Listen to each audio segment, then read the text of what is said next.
première vue. Il s'avère qu'ils ont ouvert le feu les premiers.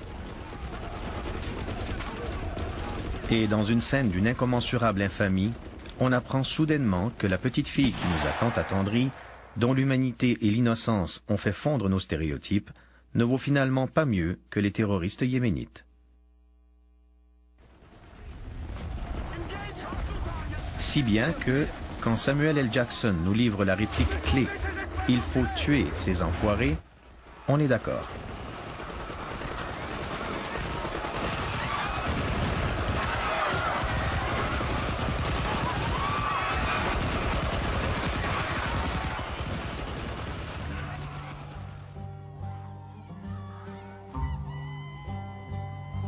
Ainsi, à la fin du film, le massacre de femmes et d'enfants est justifié et même applaudi.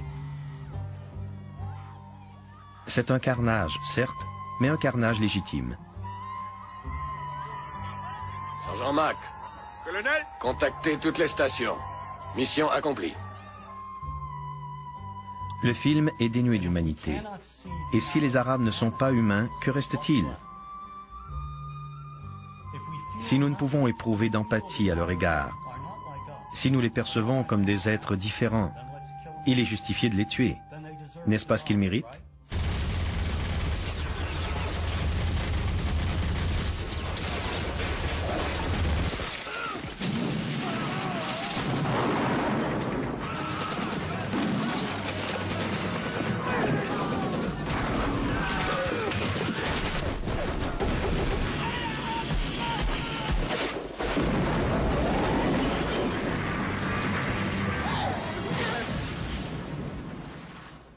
Et que pensent de nous les Arabes qui voient ces films?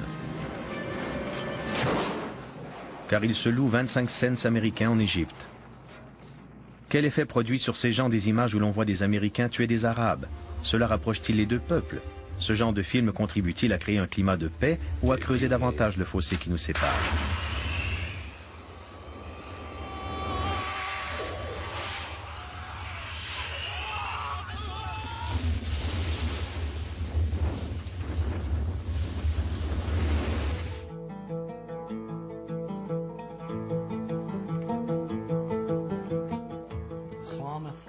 L'islamophobie fait dorénavant partie de notre psyché.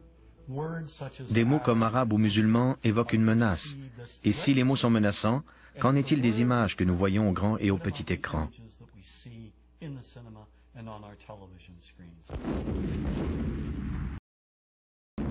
Nous sommes en guerre contre l'Irak depuis mars 2003. Mais le déclenchement de cette guerre n'a-t-il pas été grandement facilité du fait que nous diabolisons les Arabes depuis plus d'un siècle?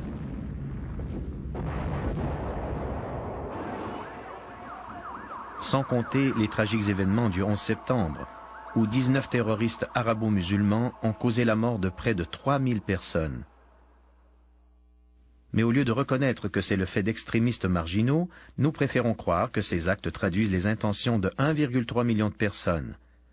C'est très préoccupant.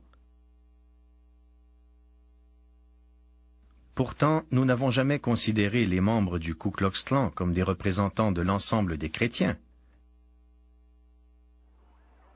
Pensons au drame d'Oklahoma City. Timothy McVeigh était un bon catholique irlandais.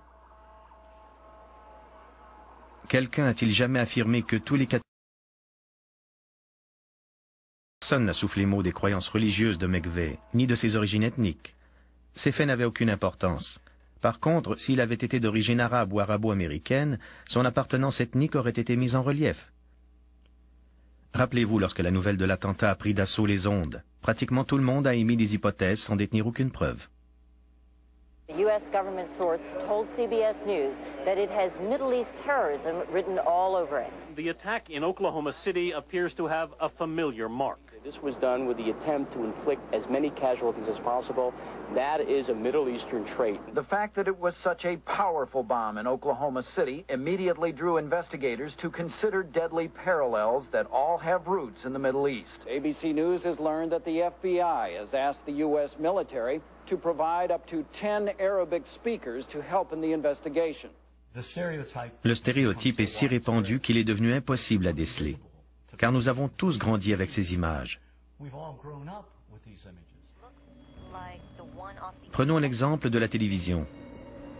Certaines émissions insinuent que non seulement les terroristes arabes pullulent au Moyen-Orient, mais les Arabo-Américains sont aussi des terroristes. Showtime diffuse la série Sleeper Cell, qui décrit les sinistres activités d'un réseau de groupes islamiques dans les rues des villes américaines. N'importe quel sans-abri est un membre potentiel.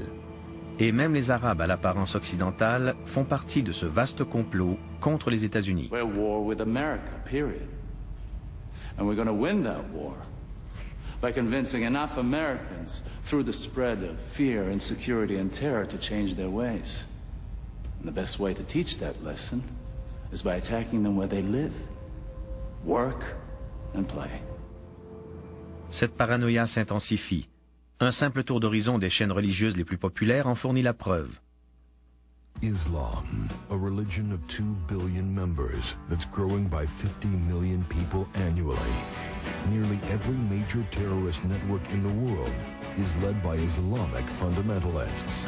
Islam is, as we have seen, a religion that teaches the violent subjugation of all non-Muslims. It promises paradise to terrorists and makes the vilest deed a thing of beauty in the eyes of Allah. Lorsque les Arabes innocents sont tués, bombardés, mutilés, blessés ou torturés dans des prisons comme celle d'Abu Ghraib, il n'y a alors rien d'étonnant à ce que nous n'éprouvions aucune compassion pour eux. Pire encore, nous minimisons la portée de ces actes. This is no different than what happens at the Skull and Bones initiation, and we're going to ruin people's lives over it, and we're going to hamper our military effort. You ever heard of emotional release? You ever heard of need to blow some steam off? Well, yeah, sort of like hazing, a fraternity prank, sort of like that kind of fun. But the point is, everybody's been saying that this came from the top. Nous nous fichons complètement d'eux. Nous avons été conditionnés à croire que ces civils innocents sont des clones d'Al-Qaïda et de Saddam Hussein, tous à mettre dans le même sac, et qu'ils ne méritent donc pas notre sympathie. C'est très inquiétant. According to the FBI, hate crimes in America targeting Muslims or people who just appear to be Middle Eastern surged in the aftermath of 9/11. Depuis le 11 septembre, les Arabo-Américains et les musulmans sont automatiquement suspects dans les aéroports.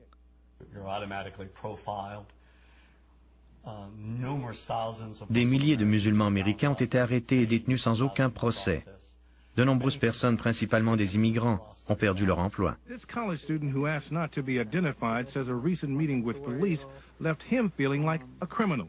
I was just very scared, anxious, nervous, and I just wanted to get it over with. He was one of several thousand men of mostly Arab descent who were interviewed.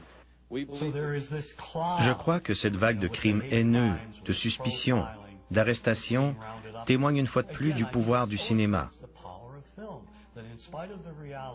En dépit de la réalité, des faits que nous savons véridiques, nous nous accrochons aux mythes qui restent profondément ancrés dans notre psyché. Il faut beaucoup de temps pour effacer les stéréotypes. Sans compter que bon nombre d'entre nous tiennent à leurs préjugés et n'ont pas le moindre désir de changer. Nous nous sommes habitués à ces images.